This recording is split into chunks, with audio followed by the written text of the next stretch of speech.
Mas aí, a gente tava conversando aqui, eu tava conversando aqui com o Gian antes. Cara, esse lance da guerra, tudo mais lá na Rússia, Ucrânia e tal. Agora a Rússia, o Putin lá meteu essa que tá puxando uns caras meio que pra se preparar pra guerra, uns reservistas, não é? Não é alistando, né? Porque esses caras já meio que já tava ali de reservista mesmo.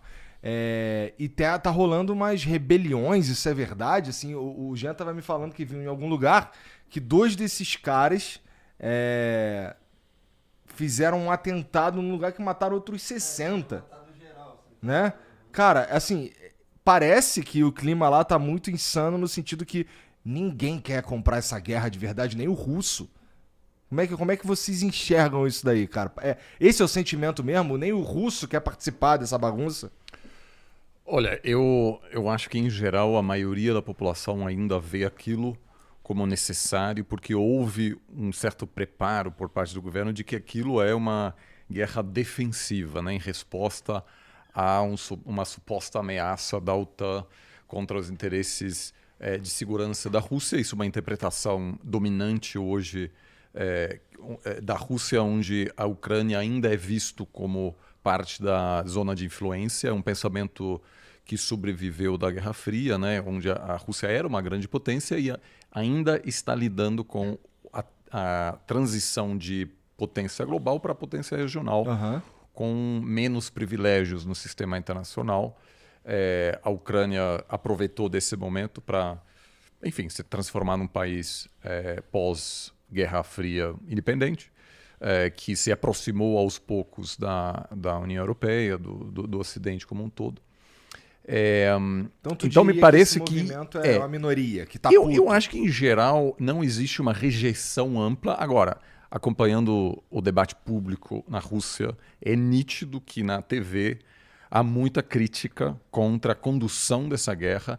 Em parte aquilo é orquestrado pelo Kremlin, porque o Putin também precisa achar culpados, né? Ele disse em fevereiro, aquilo vai ser rápido, nem é uma guerra, é uma operação militar especial.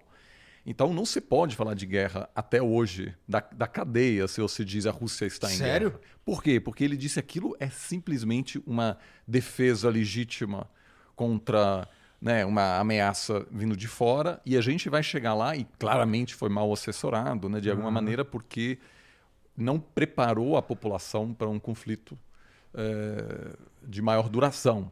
Então, nesse sentido, sim, há uma certa perplexidade na Rússia. Hoje, muita gente saiu. Para se ter uma ideia, dos meus principais contatos na Rússia, os que trabalham no setor público, são diplomatas e trabalham nos ministérios, obviamente permanecem na Rússia. Mas muitos dos acadêmicos, comentaristas, etc., saíram. Estão hoje em Istambul, estão em Berlim. Com Alguns medo de quê? porque estão percebendo que aqui o espaço para um debate livre está se fechando, né? Entendi. Ou seja, a Aham. repressão aumentou e existe claramente uma preocupação do governo russo em conter um possível questionamento e é evidente que o presidente poderia ter preparado melhor a população. Então existe um questionamento. Por que agora a gente precisa enviar nossos filhos para uma guerra onde, e há uma percepção clara disso na Rússia, de que a Ucrânia tem uma superioridade tecnológica imensa e que se você manda gente mal preparada para uma guerra contra um inimigo muito mais motivado, que conhece o terreno, que tem apoio das forças armadas mais modernas do planeta, a chance de morrer é muito alta. Porque essa gente não consegue fazer parte de manobras muito complexas. Isso é gente que fez um treinamento breve.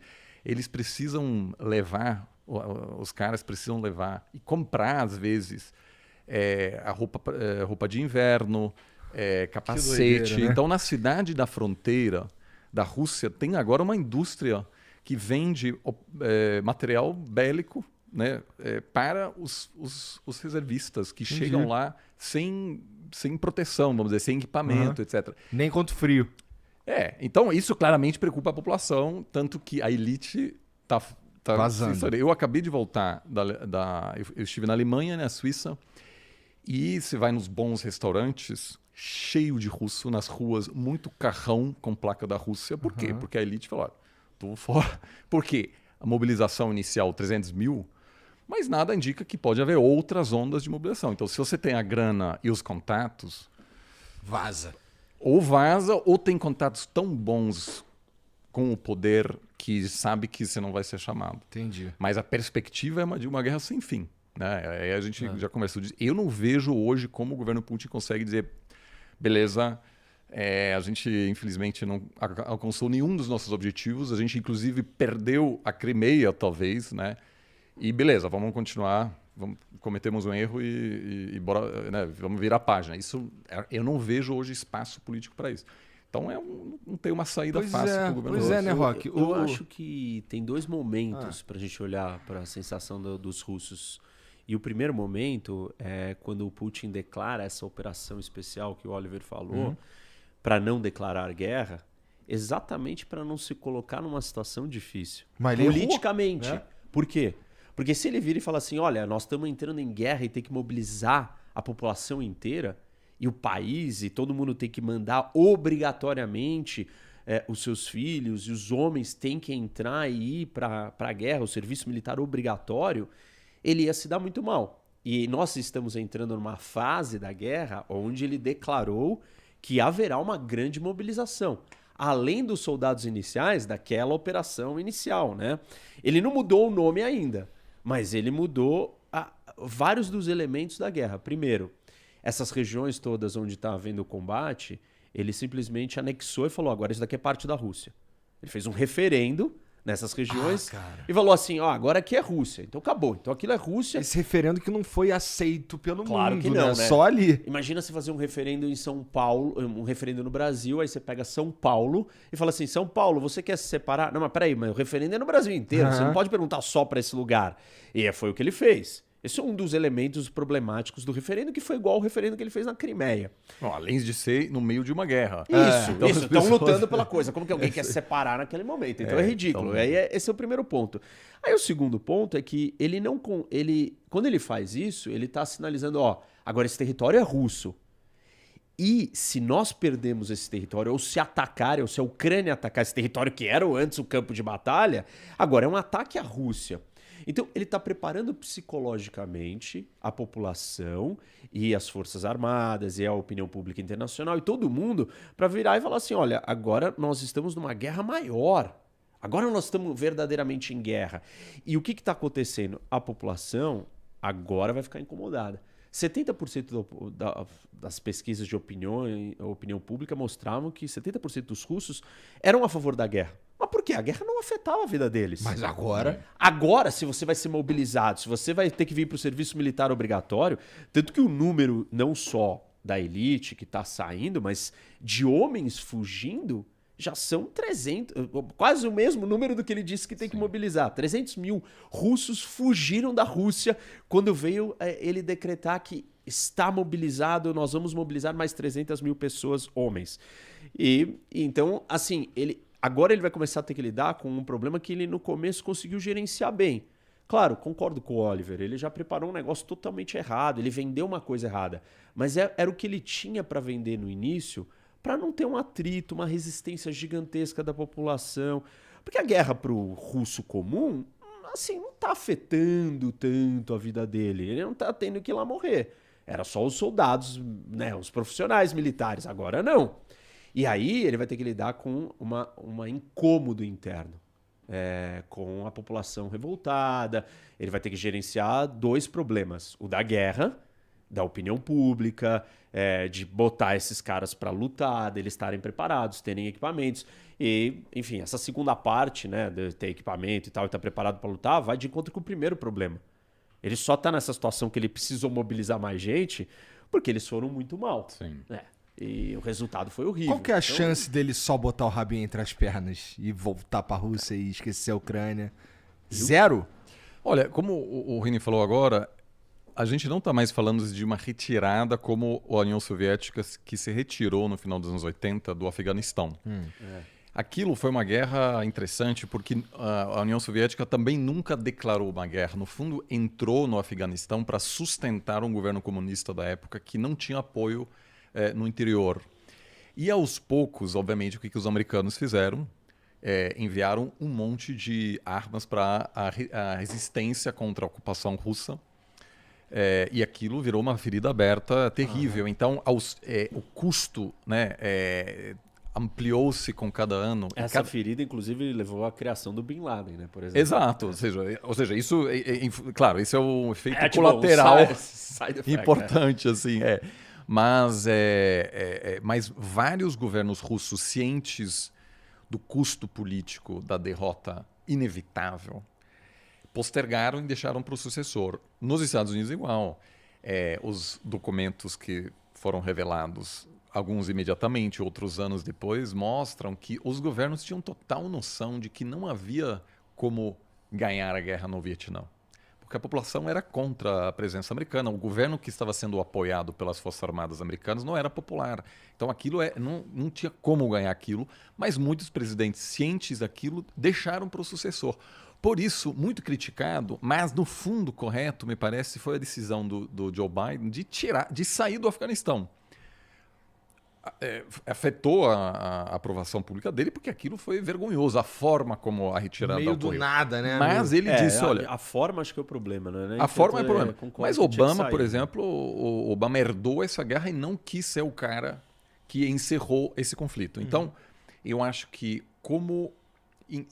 eu acho que com mudanças de governo é até mais fácil, porque se a Rússia fosse um país democrático, o sucessor do Putin poderia dizer, olha, essa guerra não é minha, isso aqui não vai funcionar mais. Verdade, vamos sair. Só que essa é a guerra do Vladimir Putin. Então, ele dizer, cara, eu errei, é complicado agora porque é um sistema tão concentrado, com todo o poder está nas mãos dele, que é difícil agora dizer, então, na verdade é culpa do ministro da Defesa, é culpa dos generais. Ele está trocando os generais toda hora e a coisa não melhora. Isso, inclusive, é o maior risco agora do Xi Jinping, que essa semana, né, no 20º Congresso Nacional do Partido Comunista, concentra todo o poder nas mãos dele. Se qualquer coisa dá errada na China, é culpa dele. Ele vai para a terceira eleição, não é? Terceiro mandato. Né? Então, eu não acho, acho muito pouco provável. Assim, algumas lideranças e analistas europeus dizem assim, o Putin simplesmente prefere eternizar esse conflito do que aceitar uma derrota. Vamos ver. Agora, a Rússia, é claro que muitos desses reservistas são minorias, são pessoas muito pobres. E aí esse ataque que você mencionou aconteceu numa região predominantemente muçulmana. Não se sabe exatamente todos os detalhes, mas existe uma tensão de longuíssima data entre a Rússia, entre a elite econômica e política russa e suas minorias muçulmanas, mas no sul do país, onde há uma grande mobilização de reservistas. Então, aparentemente, isso pode ter a ver, esse ataque de pessoas locais contra o aparato estatal que promove esse recrutamento, pode ter a ver com isso, porque ainda existem muitos focos de resistência dentro da Rússia, que tem inclusive na Chechênia, por exemplo, onde a Rússia interviu, apesar de ser dentro das suas próprias fronteiras, são regiões que não reconhecem a autoridade de Moscou. E são justamente essas regiões onde muitos reservistas serão encontrados que, a princípio, não estão motivados para atacar os ucranianos. Então, essa questão, apesar da tecnologia, apesar de todas as movimentações como a tecnologia muda a guerra, a motivação pessoal dos soldados ainda é crucial. Entendi. E os ucranianos estão cada vez mais convictos de que o que a Rússia quer é tirar a Ucrânia do mapa. Então, você tem gente aí que simplesmente diz, olha, eu vou para a guerra porque eu não estou só querendo vencer essa guerra. Eu quero que meu país continue existindo. Assim, tem um elemento muito importante sobre a tomada de decisão do Putin, é que, por ele ser um ditador e ele governar e ter chegado no poder com uma mentalidade e ter vendido uma mentalidade, porque uma coisa que ele vendeu para os russos depois do fim da União Soviética, a Rússia, ela foi humilhada, foi derrotada. Não foi derrotada num campo de batalha, mas perdeu a Guerra Fria, encolheu, ficou ruim, ficou pequena. E perdeu o seu orgulho, o russo perdeu o seu orgulho. Nós viramos fracos aqui, tipo, o Yeltsin era um bêbado, entendeu? Tipo assim, E apareceu o Putin e falou assim, não, eu vou resgatar a nossa posição de russos no mundo. Eu vou resgatar a força, a potência russa. E isso se baseia muito numa autoridade centralizada, isso tem a ver com a cultura política russa, não só de agora, mas historicamente, os czares, enfim, uma autoridade central, autoritária, autocrática. Então ele incorporou esse papel.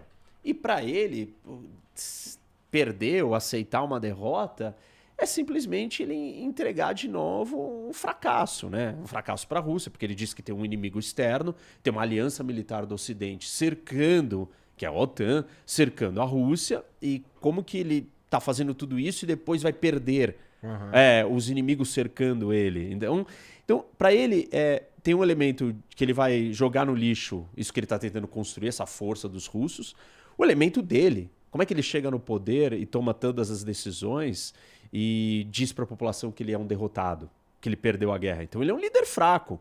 Se ele é um líder fraco numa ditadura, ele não pode estar lá. E aí tem mais um outro problema que eu diria, que é uma questão de percepção, né? Na política internacional, e o Putin faz esse jogo muito bem, a percepção de força ela é muito importante. Por quê? Simplesmente nós não temos leis no mundo. Tem regra. Nas relações entre os países. Isso, a gente vive em anarquia. O mundo vive em anarquia. Ou seja, quando você está em anarquia, você não tem ninguém, você não liga para a polícia, vem me salvar aqui. Não tem polícia do mundo. Tecnicamente, legalmente é constituída. Então, você precisa ser forte, porque você só tem a si mesmo para se proteger. E o Putin, ele navega muito bem com essa lógica de percepção de força, de demonstração de força. Inclusive, quando a gente teve outras conversas aqui sobre ia ter guerra ou não, eu disse, antes de começar a guerra, eu falei, vai ter guerra. Porque era muito óbvio para mim que o Putin, quando ele mobiliza 200 mil soldados na fronteira de um outro país, ele não vai blefar. Porque ele sabe que se aquilo for visto como um blefe, as ameaças dele futuras não vão funcionar. E na política internacional, percepção, demonstração de força, capacidade de ameaçar e você ser levado a sério é extremamente importante num ambiente anárquico, que é cada um por si, salve-se quem puder. Então, para o Putin, assim, ele assumir um fracasso em todos os sentidos. Inclusive mostrar uma fraqueza gigantesca para o resto do mundo, a ponto de falarem assim, vamos espremer mais a Rússia. Vamos deixar eles numa situação ainda mais desconfortável. Então, assim, não tem saída. O que eu acho que aconteceu até agora e que a gente não fez, o Ocidente não fez e que eles deveriam fazer. Deveríamos incentivar a Ucrânia a ganhar a guerra. Isso não foi feito. Até o momento, tudo que aconteceu a Ucrânia não pode perder ou a Rússia não pode vencer. Mas nunca ninguém virou e falou assim, Ucrânia, vai lá e expulsa os russos até o final. Tira eles do seu território. Isso não foi feito por uma série de razões. Vamos elaborar isso mais ao longo da conversa. Aí esse arrombado estoura ali uma bomba atômica. Então, essa é uma das preocupações. Por isso que não foi feito isso. Só que, conforme o conflito vai avançando, a Rússia só vai recuando e só vai perdendo território, soldado, equipamento. E está cada vez numa situação mais difícil. Então, talvez seja melhor, de uma vez por todas, o Ocidente dar um empurrão a mais para a Ucrânia para ela ir lá e acabar com o conflito.